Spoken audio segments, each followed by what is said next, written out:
malalim. Tahimik ang malalim.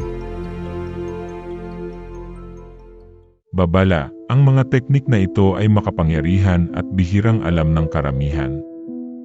Huwag itong gamitin para mangmanipula, kundi para sa sariling proteksyon laban sa mga taong mapanlinlang. Una, maging bato. Ang narcissist ay nabubuhay sa emosyon mo, galit, lungkot o inis. Kaya ang sikreto, maging walang reaksyon. Para kang bato, tahimik, walang emosyon, at hindi naapektuhan. Kapag hindi ka na nila nakukuha, kusa silang lalayo.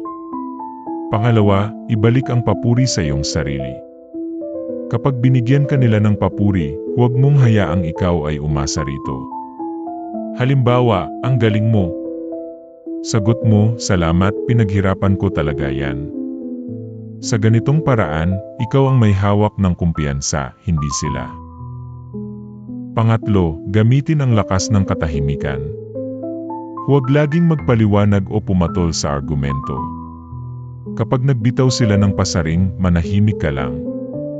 Ang mahabang katahimikan ay nakakabaliw para sa kanila, kasi hindi nila alam kung anong iniisip mo. Doon sila nawawala sa kontrol. Pang-apat, sang-ayon pero may balik. Kapag ginagawan ka nila ng paraan para pagdudahan mo ang sarili mo, ito ang sabihin mo, na, baka nga ako ang mali pero pwede mo bang ipaliwanag ulit ng malinaw? Sa ganitong paraan, pinipilit mo silang maging lohikal sa gitna ng emosyonal nilang laro. Panglima, gulatin sila gamit ang mabait na ugali. Imbes na patulan sila, gamitin ang kabaitan, pero may kontrol.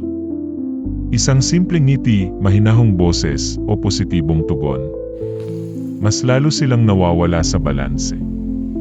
Kasi hindi mo nilalaro ang laro nila, ikaw ang gumagawa ng bago. Ang mga teknik na ito ay hindi para sa pananakot, kundi para sa pagprotekta ng sarili. Sa mundo kung saan ang mga narcissist ay bihasa sa kontrol, oras na para ikaw naman ang maging may hawak ng lubid.